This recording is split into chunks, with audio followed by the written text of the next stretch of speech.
이 시간 우리 같이 말씀 보도록 하겠습니다. 오늘 말씀은 요한계시록 8장입니다.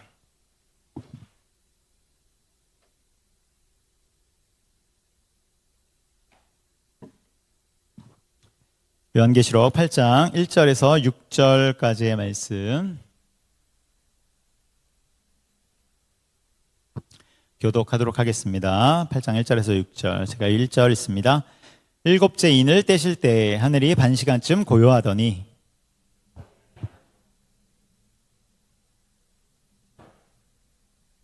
또 다른 천사가 와서 제단 곁에 서서 금향로를 가지고 많은 향을 받았으니 이는 모든 성도의 기도와 합하여 보좌 앞 금제단에 드리고자 함이라.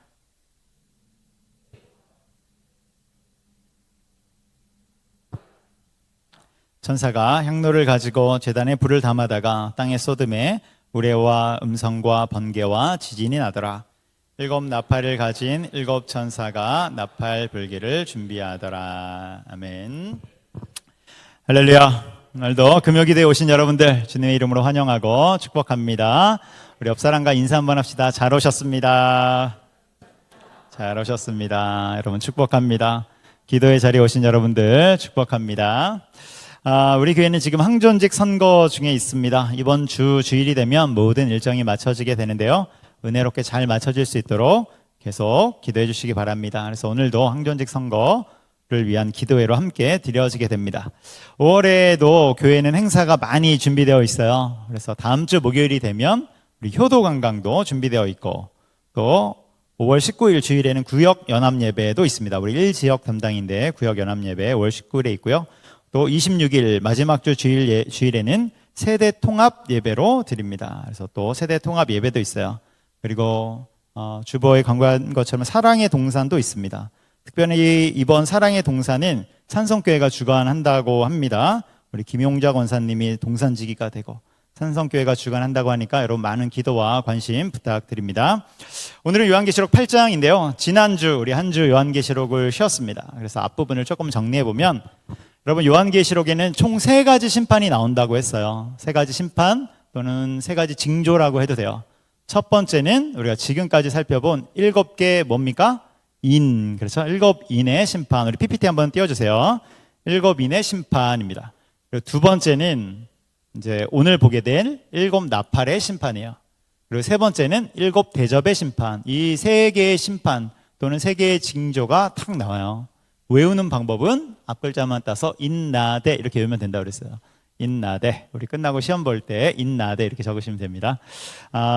그런데 여기 계속 보여주세요. 네, 계속 보여주세요. 여기 네, 2번과 우리 7인의 심판, 7 나팔 심판, 그리고 7 대접의 심판인데, 나팔과 대접, 나와 대 사이에 7년 대환란이 위치하는 것이죠. 그리고 7 대접 다음에 새하늘과 새 땅, 이렇게 큰 뼈대를 이루는 것입니다. 사실 7인의 심판과 7 나팔의 심판은 한 몸이에요. 한 몸. 그래서 이런 식으로 진행된다. 이게 요한계시록의 뼈대이다. 특별히 4장부터 나오는, 4장부터 장차 있을 일, 앞으로 있을 일의 뼈대예요. 그러니까 1, 2, 3장에 나왔던 것을 딱 앞에 붙이면 요한계시록의 전체 뼈대이죠. 1장에서 뭐가 나왔습니까? 서론이 나왔어요. 다음 페이지 보여주세요. 네, 서론. 그래서 사도 요한이 본 것이 나왔죠. 뭘 봤습니까? 네, 예수님 봤어요. 예수님을 봤습니다. 그리고 2장과 3장에는 7교회의 편지를 보냈죠. 그래서 지금 본 것, 그리고 지금 있는 일, 내가 본 것, 지금 있는 일, 장차 있을 일. 이것이 바로 이렇게 서론 7개의 편지, 그리고 지금까지 설명드린 것, 3개의 심판을 뼈대로 하는 것, 이것이 바로 요한계시록의 전체 숲이다. 여러분 이 정도만 알면 요한계시록에 대해서는 굉장히 높은 수준을 갖는, 제가 봤을 때는 대한민국에서도 굉장히 높은 수준을 갖는 그런 수준이에요. 우리 산성교회는 이 정도 수준은 됩니다. 높은 수준을 갖는다. 다 외우시라는 말. 네, 그렇습니다. 자, 그래서 이제 6장부터, 네, 됐습니다. 네, 7인의, 이제 6장부터 나왔죠. 7인의 심판, 7인의 징조가 나와서 우리가 6번째 인까지 뗐어요. 6번째 인까지 떼고, 그리고 7번째 인을 떼야 되는데, 떼기 전에 예배하는 장면이 나왔습니다. 7장에서 하나님을 예배해요. 그리고 오늘 8장에서 드디어 7번째 인을 떼는 장면이 나옵니다. 여러분, 인은 누가 뗍니까? 예수님이 떼요. 예수님. 자꾸 물어봐서 부담스럽죠. 네, 떼면 예수님이 뗍니다. 그래서 예수님이 역사의 주관자가 되신다. 우리가 이 부분을 항상 알아야 돼요. 인을 다른 자가 떼는 것이 아니라 예수님이 뗍니다. 그래서 예수님이 역사의 주관자가 되신다. 자, 이제 오늘 본문으로 들어가서 우리 1절을 한번 읽어보도록 하겠습니다. 우리 1절 다 같이 읽겠습니다. 시작. 일곱째 인을 떼실 때 하늘이 반시간쯤 고요하더니. 자, 드디어 일곱째 인을 뗐어요. 우리가 그렇게 기다리던, 계속해서 안 나왔는데 일곱 번째 인을 탁 뗐어요. 딱 떼니까 어떤 일이 벌어졌냐면 하늘이 반시간쯤 고요하더니, 갑자기 고요해지는 거예요. 쫙 정막을. 이것은 폭풍전야이죠. 폭풍전야. 이제 큰 일이 있기 전에 갑자기 고요해지는 거예요. 근데 어느 정도 고요했냐면 반시간, 그러니까 30분쯤 쫙 고요해졌다는 거예요. 그리고 이제 2절이 넘어갑니다. 2절 시작. 내가 봄에 하나님 앞에 7 천사가 서 있어 7 나팔을 받았더라. 그래서 이제 7 고요해지더니 7 천사가 딱 나타나요. 그래서 7 나팔을 쫙 받습니다. 그래서 7 나팔이 등장하는 것이죠. 이 부분에서 우리가 한 가지 중요한 사실을 알게 되는데, 그게 뭐냐면 7번째 인을 딱 떼니까 7 나팔이 샥 하고 나왔어요. 그러니까 7 나팔의 심판인 7번째 인 안에 속해져 있는 거예요. 우리 PPT 한번 보여주시겠어요? 네, 이해를 돕기 위해서 PPT를 만들어 왔습니다. 자, 네, 이렇게 되는 거죠. 그래서 첫 번째 인, 두 번째 인, 세 번째 인, 네 번째 인, 다섯, 여섯, 7번째 인을 떼니까 이 7번째 인 안에 7 나팔이 있었어요. 이 주머니처럼 있는 거예요. 그래서 오늘 8장에서는 첫 번째 나팔부터 네 번째 나팔까지 나오고, 다음 장은 5번째, 6번째, 그리고 10장에서 또 7을 떼어야 되는데 7 하면 꼭 시간이 걸려요. 그래서 건너뛰어서 11장 가서 7번째 나팔. 그러니까 7인과 7 나팔은 같은 몸이다, 이렇게 보실 수도 있는 것입니다. 네, 감사합니다. 그래서 이제 7 천사가 7 나팔을 받았어요. 그래서 이제 천사들이 나팔을 불 때마다 이제 심판의 내용이 하나씩 나오는데요. 그 전에 또 뭔가 하나 나옵니다. 그것은 기도의 내용이에요. 기도의 내용. 3절을 보도록 하겠습니다. 3절 제가 읽을게요. 또 다른 천사가 와서, 또 다른 천사래요. 그러니까 7 나팔을 받은 천사 말고 8번째 또 다른 천사가 나타났어요. 또 다른 천사가 와서 제단 곁에 서서 금향로를 가지고, 금향로, 많은 향을 받았으니, 금향로가 있습니다. 이는 모든 성도의 기도와 합하여 보좌 앞 금제단에 드리고자 함이라. 그러니까 금향로를 가지고 있는데 그 안에 향이 가득 담겨 있다는 거예요. 그럼 이 향이 뭐냐? 4절 다 같이 읽습니다. 시작. 향연이 성도의 기도와 함께 천사의 손으로부터 하나님 앞으로 올라가는지라. 아멘. 이 안에 향이 담겨 있는데, 향연, 이것은 성도와의 기도와 합해진 향이다, 이렇게 나와요. 다시 말해서 이 향은 성도의 기도예요. 성도의 기도. 이것을 다르게 표현한 거예요. 우리는 요한계시록 5장 8절에서 이미 봤어요. 향은 성도의 기도다. 우리 5장 8절. 네, 이게 요한계시록 5장 8절인데요. 제가 읽어볼게요. 그 두루마리를 취하심에 네 생물과 24장로들이 그 어린 양 앞에 엎드려 각각 검은 고와 향이 가득한 금대접, 또 나왔죠. 금대접을 가졌으니 이 향은 성도의 기도들이다, 이렇게 나오죠. 이 향은 성도의 기도들이다. 그래서 성도의 기도들이 향이 되어서 하나님 앞에 올라가고 있어요. 천사가 그것을 가득 담아다가 하나님 앞에 드린다는 내용이 되죠.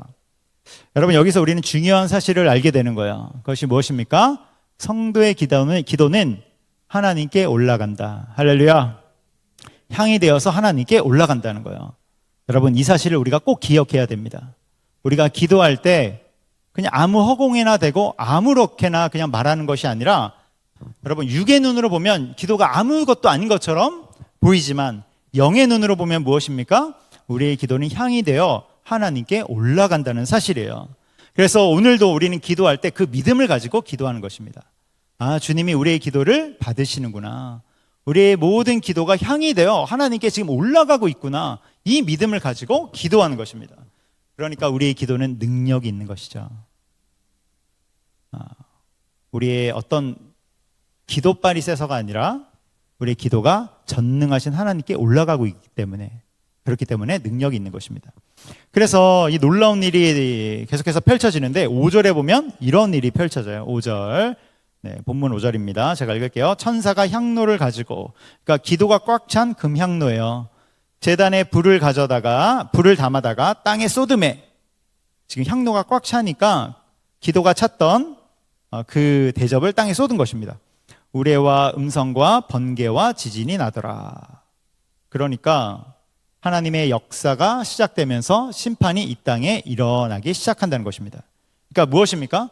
성도의 기도가 하늘로 올라가는데 금향로에 가득 차면 그걸 쏟아서 역사를 이루신다는 거예요. 여러분, 여기에서 우리는 두 가지를 볼 수 있는데, 첫 번째는 하나님이 성도의 기도를 사용하신다. 성도의 기도를 받아서 사용하신다. 영광스러운 이야기죠. 우리의 기도 사역은 하나님 사역에 동참하는 놀라운 일이에요. 두 번째는 기도의 분량이 있다는 거예요. 향이 대해서 하나님께 올라가는데 그 금대접에 가득 찰 때, 5장에 나와요. 가득 찬 이야기는 가득 찰 때 그것을 쏟아서 하나님이 사용하신다. 그래서 모든 기도에는 기도했다고 다 바로 이루어지는 것이 아니라 분량이 있다. 분량이. 그러니까 우리는 기도할 때 어떻게 기도해야 됩니까? 낙심하지 말고 계속 기도하는 것입니다. 그 분량이 찰 때까지. 향연이 주님께 올라가고 있는데 그것이 다 채워질 때까지. 그리고 그것이 다 차면 하나님이 쏟아서 그 일과 역사를 이루어가는 거예요. 이슬람교는 라마단 금식 기간이라고 해서 1년에 한 달을 금식하죠. 올해도 벌써 했습니다. 3월에서 4월 사이 한 달간 라마단 금식 기간을 가졌어요. 이들은 음력으로 계산하거든요. 그러니까 매년 조금씩 빨라져요. 그래서 내년에는 아마 2월과 3월에 걸쳐서 라마단 금식 기간을 할 것입니다. 이 기간은 이슬람에 있어서 굉장히 중요한 그런 경건의 시간인데, 한 달 내내 금식하는 건 아니죠. 한 달 내내 금식하면 사람이 죽겠죠. 그래서 한 달 내내 하는 것은 아니고 해가 떠 있을 때만 금식하는 것입니다. 그러니까 해가 탁 지면 그때부터 먹기 시작해요. 여러분, 그 튀르키예죠. 이름 바뀌어서 튀르키예 지역으로 그 기간에 여행을 가신 분들은 그런 풍경을 보게 됩니다. 라마단 금식 기간에 딱 걸리면 사람들이 해 지기 한 30분, 1시간 전부터 이미 식당 앞에 다 차지하고 앉아있는 모습을 보게 돼요. 그리고 거기 딱 정해진 시간 있잖아요. 정해진 시간이 가까울수록 이미 음식은 다 나와 있어요. 그래서 여기 땅 하면 바로 먹으려고 사람들이 쫙 이렇게 앉아있는 그 모습을 볼 수 있습니다. 그렇게 이제 해가 지면 사람들이 막 더 많이 먹는다고 하죠. 평소보다 더 많이 먹는다고 하고, 그리고 그때가 되면 야식을 사람들이 엄청나게 먹는데요. 야식을 먹는 사람들이 폭발적으로 일어난다고 하죠. 아무튼 라마단은 이슬람 교리에 있어서 매우 중요한 것인데, 그런데 이때 어떤 기독교 단체에서는 이 기간에 라마단 기도 운동을 펼치기 시작했어요. 그러니까 오히려 이 시기를 이슬람 사람들, 그러니까 모슬렘들을 위한 기도의 시간으로 삼는 것이죠. 그래서 매일 일정한 형식의 기도문을 읽고 기도 제목을 가지고 함께 기도하는 것입니다. 저희 부부도 동참했었고요. 아마 우리 중에도 동참하신 분들이 있을 거예요. 이 운동이 시작된 지 한 30-40년 정도 되었는데, 그런데 라마단 기도 운동이 펼쳐지면서 흥미로운 일들이 일어나기 시작하는데, 그 간증들이 나타나는 것이죠. 어떤 일이 있었냐면, 라마단 금식 기간에 그 이슬람 교도들 안에 예수님께로 돌아오는 역사들이 나타나기 시작하는 거예요. 여러분, 이슬람 지역 안에는 전도하기가 어렵죠. 예수님을 전할 수가 없어요. 선교사님이어도 쉽게 예수님 이야기를 할 수 없단 말이에요. 굉장히 위험하기 때문에. 그런데도 이상하게 예수님을 믿는 자들이 나타나기 시작한 거예요. 그래서 알아봤더니 이 라마단 기간 동안에 잠을 자다가 꿈을 통해서 예수님을 만나는 사람들이 굉장히 많이 일어난 사실을 발견하게 된 것이죠. 이런 일들이 꽤 생긴 거예요. 마치 바울이 환상 가운데 예수님을 만난 것처럼 잠자다가 꿈속에서 예수님을 만나는 그 놀라운 일들이 벌어진 것이죠. 그러니까 무엇입니까? 성도들의 기도들이 합쳐져서 이슬람 지역의 라마단 금식 기간에 오히려 더 큰 역사를 일으킨 그런 일들이 있었던 것이죠. 이렇게 하나님의 역사를 이룬 것입니다. 이것을 다르게 말하면 하나님이 성도들의 중보 기도를 사용하셔서 주님의 놀라운 역사를 이루신다. 마치 금향로에 기도를 받아다가 그것이 차면 쏟아서 역사를 이루듯이 사용하시듯이 그런 일을 했다는 거예요. 그래서 여러분, 하나님은 성도의 기도를 사용하신다. 우리는 이것을 꼭 기억해야 되는 것입니다. 그렇기에 우리는 이 시간에 다 같이 모여서 주님 앞에 드리는 기도는 굉장히 놀랍고 위대한 사역이다. 할렐루야. 아멘. 그래서 이 시간에도 우리는 하나님의 나라를 구하고 하나님의 뜻을 구하고 그리고 나라와 민족 그리고 교회, 우리 교회를 위해서 기도할 게 얼마나 많습니까? 우리 교회 행사도 많고 또 해야 될 사명도 많고 제자 되어 제자 삼아야 되는 그런 일들도 있고 위해서 기도하는 것이죠. 또 여러분의 가정을 위해서 기도하고 자녀를 위해서 기도하고 믿지 않는 식구들, 주변의 전도 대상자들 그리고 중보 기도 대상자들 위해서 우리가 기도하는 것이죠. 그런 기도로서 우리는 하나님 사역에 동참하는 것입니다. 여러분, 기도를 만만하게 보는 것이 아니라 하나님의 위대한 사역임을 기억하시기 바랍니다. 아멘. 그래서 기도의 내용이 나와요. 이제 6절로 넘어가 보도록 하겠습니다. 6절 우리 같이 읽도록 하겠습니다. 시작. 7 나팔을 가진 7 천사가 나팔 불기를 준비하더라. 그래서 이제 나팔이 준비되었어요. 첫 번째 천사가 이제 나팔을 붑니다. 7절. 첫째 천사가 나팔을 부니 뭐가 나오나 보세요. 빰빠밤 불었어요. 피 섞인 우박과 불이 나와서 땅에 쏟아지매 땅의 3분의 1이 타버리고 수목의 3분의 1도 타버리고 각종 푸른 풀도 타버렸더라. 여러분, 첫 번째 나팔이 빰빠라밤 부니까 굉장히 무시무시한 장면이 나오는 것이죠. 우박이 떨어져도 심상치 않은데 피가 섞인 우박, 불이 땅에 떨어진다는 거예요. 쏟아진다는 거예요. 여러분, 굉장히 끔찍하죠. 문자 그대로 보면 굉장히 끔찍한 일이에요. 그런데 제가 계속해서 말씀드리지만 우리가 요한계시록을 볼 때 견지해야 될 관점이 사도 요한이 먼 미래에 일어날 일을 영상으로 보고 있다는 거예요. 2000년 전의 사람이 100년, 200년 전의 사람이 아니라 2000년 전. 여러분, 한 30년, 20, 30년 뒤로만 가도 스마트폰 있었어요? 없었어요? 없었죠. 그런데 10년, 20년이 아니라 2000년 전의 사람이 이 이후에 일어날 일을 영상으로, 영화로 보고 있다는 거예요. 그러니까 그는 난생 처음 보는 사물과 환경들을 보고서 글로 적었다. 이것을 분명히 알아야 돼요. 이 시점에서. 여러분, 만일 사도 요한이 자동차를 봤으면 뭐라고 적었을까? 여러분, 오토바이를 보면 사도 요한은 뭐라고 적었을 것 같아요? 오토바이. 2000년이잖아요. 오토바이를 한 번도 본 적이 없어요. 오토바이는 뭐라고 기록했을까? 저 같으면 이렇게 기록했을 것 같아요. 큰 메뚜기 같은 것이 있는데, 메뚜기처럼 생겼잖아요. 이렇게 큰 메뚜기 같은 것이 있는데 꼬리에서는 불이 나고 달릴 때 불이 나지 않습니까? 빠르게 날아가는 것 같더라. 그럼 오토바이 쇼바 올린 거 막 이런 거 있죠. 더 메뚜기 같아요. 타고 뒤에 막 불이 나고. 많이 타보셨습니까? 네. 또 그 위에 사람이 탔더라.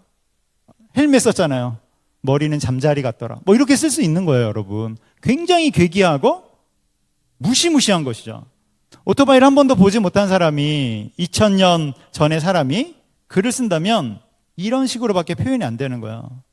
그렇기 때문에 우리는 이것을 감안하고 봐야 되는 것입니다. 이것을 감안하지 않으면 요한계시록은 온통 이상한 상징과 어떤 이상한 비유로만 적혀져 있는 그런 책이 되는 것이죠. 그러면 첫 번째 나팔은 무엇을 뜻할까? 하늘에서 떨어지는 우박과 불은 무엇일까? 여러분, 7 나팔의 심판을 쭉 보면 이 상황은 전쟁의 상황임을 우리가 알 수 있어요. 왜냐하면 다음 장인 5번째, 6번째 나팔에서 네, 감사합니다. 자, 5번째, 6번째 나팔에서 네, 내려주셔도 돼요. 안 보여주려고 했는데 네, 5번째, 6번째 자, 나팔로 가면 거기에 전쟁 상황임을 보여줘요. 전쟁 상황임을. 거기 전쟁 상황이 직접적으로 전쟁을 묘사하고 있어요.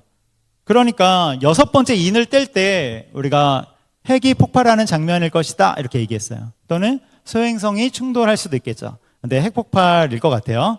그럼 어쨌건 이런 놀라운 충격이 있으면 온 세계는 혼란의 시대로 빠져나가는 거예요. 그런 혼란의 시대 속에서 누군가가 나타나서 전쟁과 도발을 시작할 것이다라는 것이죠. 전쟁 중에 하늘에서 떨어지는 것이 무엇이 있을까? 사도 요한은 우박이다 이렇게 적었어요. 그는 우박, 하늘에서 떨어지면 우박이죠. 눈이라고 적을 수는 없잖아요. 우리로 오늘날의 영어는 뭐라고 적어요? 미사일 정도가 되겠죠. 불을 뿜으며, 아까 다 보여줬어요. 네, 스포를, 네. 불을 뿜으며 땅에 떨어지는 미사일. 여러분, 미사일이 불을 뿜으며 땅으로 폭격되면 어떤 결과가 나올까요? 우리 아까 7절에 봤어요. 땅의 3분의 1이 타버리고, 수목의 3분의 1도 타버리고, 각종 푸른 풀도 타버렸더라. 여러분, 너무나 상식적인 일이죠. 이런 전쟁의 상황 속에서는, 도시, 또 숲을, 막 우수수수 떨어지는 미사일 속에서 다 폭격을 받아서 폭파되고 화재가 나는 일들이 늘 있는 것입니다. 여기 보면 3분의 1이다 이렇게 나오는데 이 3분의 1은 사도 요한이 보는 환상의 장면 중에 3분의 1이 되겠죠. 이 3분의 1의 크기가 얼마만큼인지는 잘 모르겠어요. 그러나 굉장히 큰, 아마 역사적으로 대대적인 전쟁일 것 같다. 이것을 알 수 있는 것이죠. 이어서 두 번째 나팔이 불려집니다. 두 번째 나팔 빰빠라밤 불어지니까 8절에서 9절에 이렇게 나와요. 우리 8절과 9절 같이 읽습니다. 시작. 둘째 천사가 나팔을 부니 불붙는 큰 산 같은 것이 바다에 던져짐에 바다의 3분의 1이 피가 되고 바다 가운데 생명 가진 피조물들의 3분의 1이 죽고 배들의 3분의 1이 깨지더라. 여기도 이게 무슨 말일까? 불붙은 큰 산 같은 것이 바다에 던져졌대요. 그러니까 3분의 1이 피가 되고 그리고 바다 가운데 생명을 가진 피조물들이 죽고 배들이 깨지고.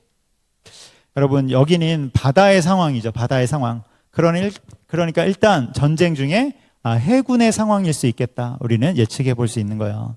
8절에 보면 큰 산이라고 했어요. 큰 산 같은 거라고 했어요. 네, 큰 산 같은 거라고 했어요. 그러니까 사도 요한도 처음 보는 거죠.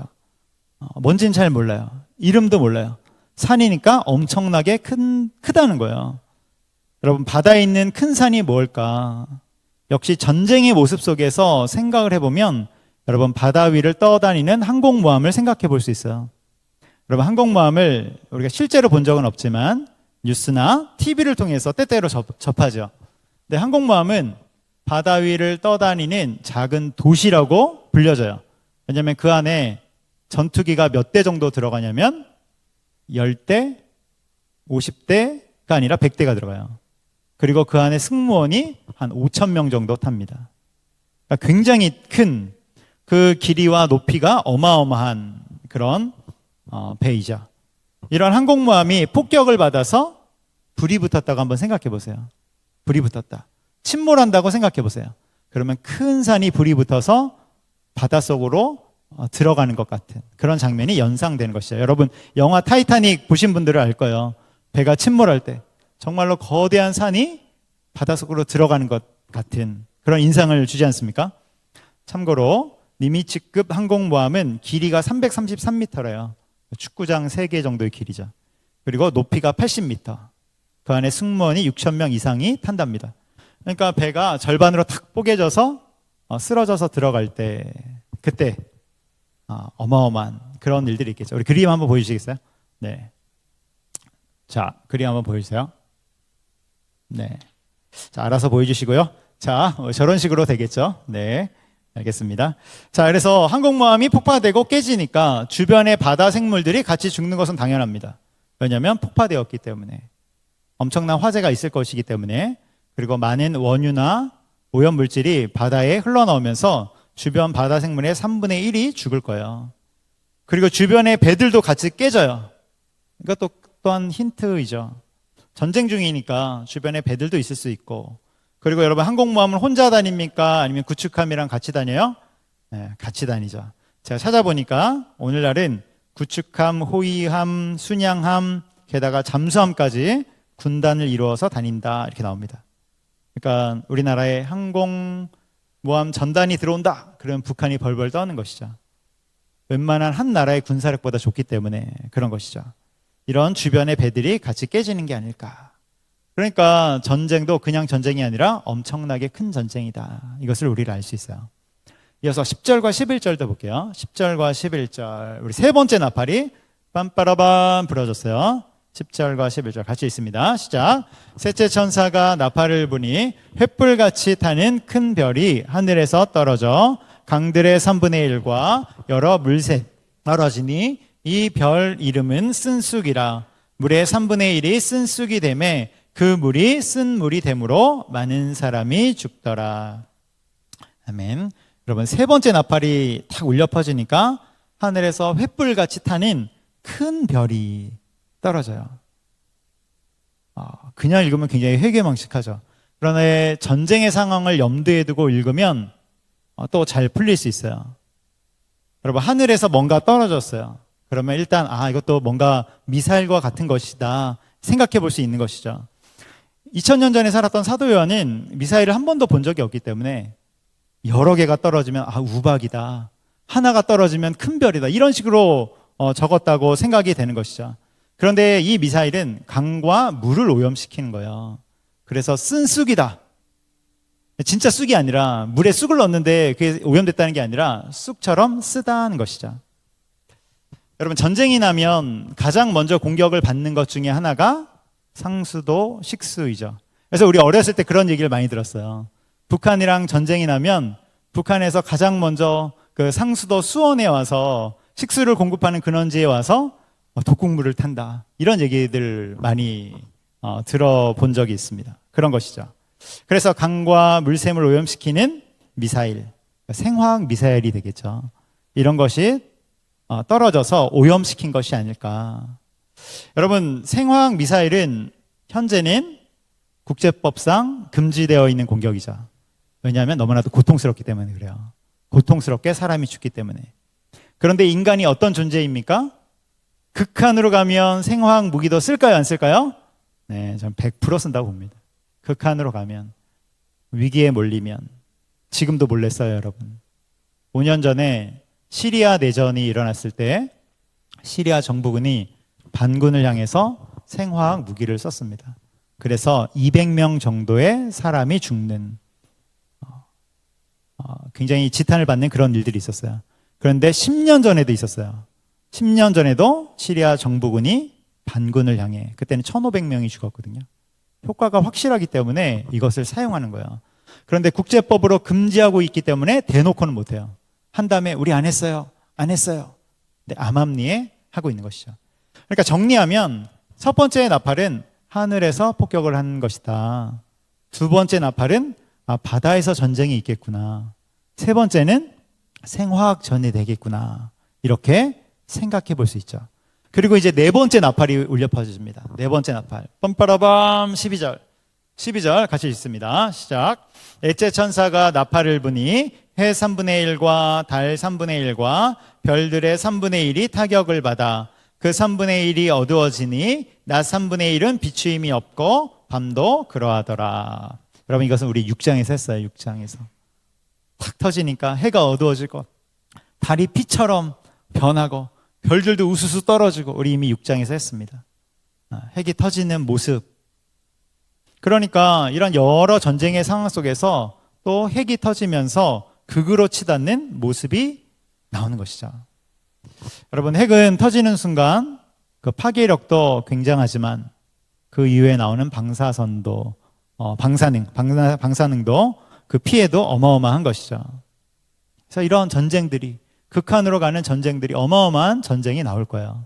우리가 5장과 6절을 읽어보면 알겠지만 마치 세계 3차 대전과 같은 그런 일들이 펼쳐지는 거예요. 여러분, 이런 큰 전쟁이 일어날 텐데, 그럼 이러한 전쟁이 어디서 일어날까? 이게 중요하죠. 대한민국에서 일어날까? 아니면 지금 이스라엘과 중동이 뜨겁잖아요. 중동에서 일어날까? 아니면 러시아가 전쟁 중이잖아요. 러시아에서 일어날까? 어디서 일어날까? 다음 주에 9장에 보면 나옵니다. 9장에 필요하신 분들은 미리 읽어보시면 돼요. 9장에 보면 그 지명이 나와요. 자, 그렇습니다. 9장 몇 절에 나오냐면 9장 14절에 나오는데 다음 주에 보시면 됩니다. 자, 그래서 일곱 나팔의 심판은 결국 전쟁의 모습이에요. 그런데 이게 어느 한 지역에서의 전쟁이 아니라 대대적으로 일어나는 세계 제3차 대전을 방불케 하는 그런 큰 전쟁이죠. 그래서 거기 투입되는 군사의 수만 해도 9장 16절에 나오는데 마병의 수는 2만만이다 이렇게 나와요. 2만만. 계산해 보세요. 공이 8개. 공이 8개. 그 정도의 병력이 2억이죠. 2억. 2억의 병력들이 몰리는 어마어마한 전쟁이 있는 것입니다. 그러니까 하나님의 나팔이 울리면서 이 땅에 엄청난 전쟁이 펼쳐지는데, 그런데 여러분 이것을 가만히 보고 있으면 하나님이 이 땅을 심판하는 것처럼 보이지만 다른 시각으로 보면 무엇입니까?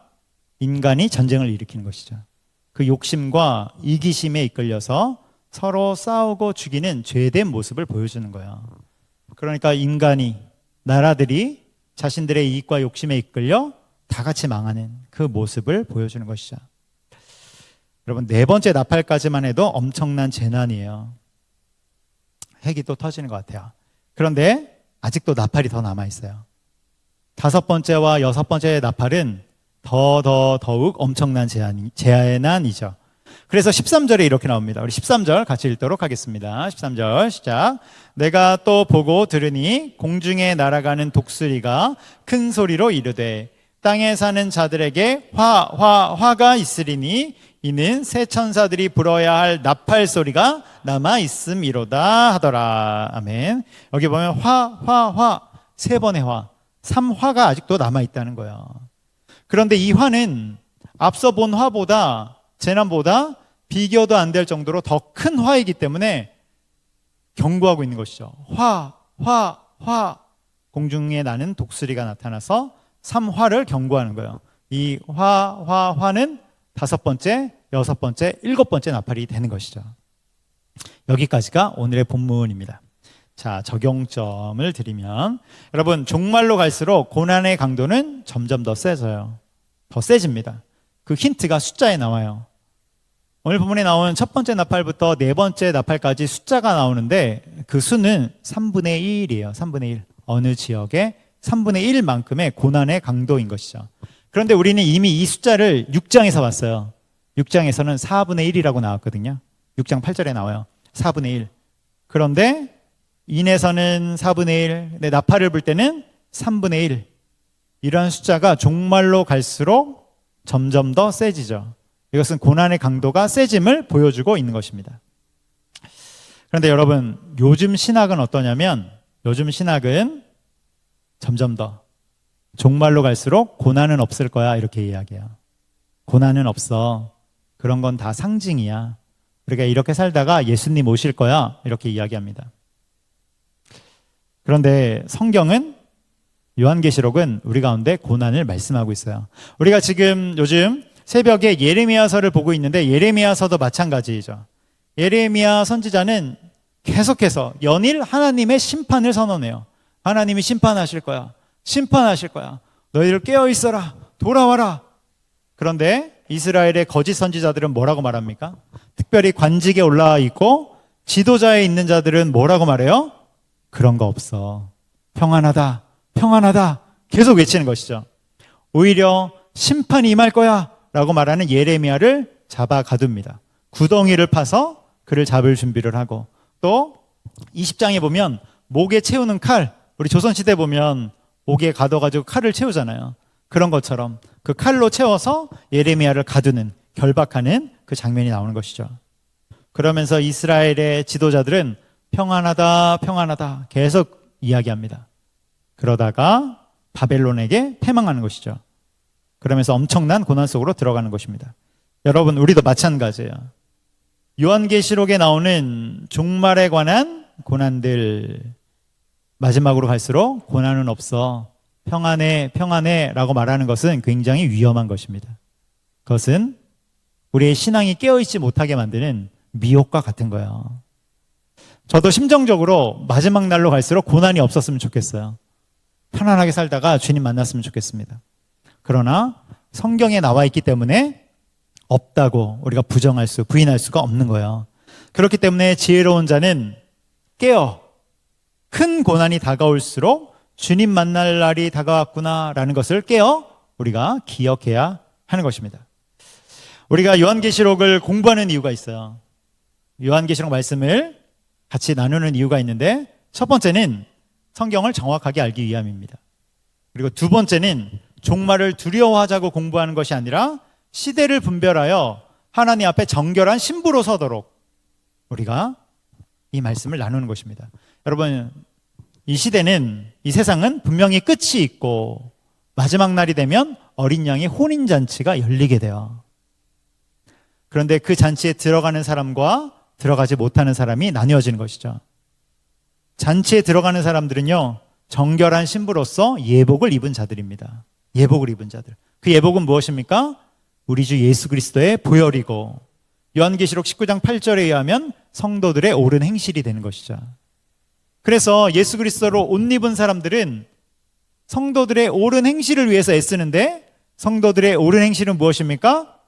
하나님을 사랑하고 그 말씀에 순종하려고 애쓰는 자들, 그들이 바로 성도들의 옳은 행실, 그것을 덧입는 자들입니다.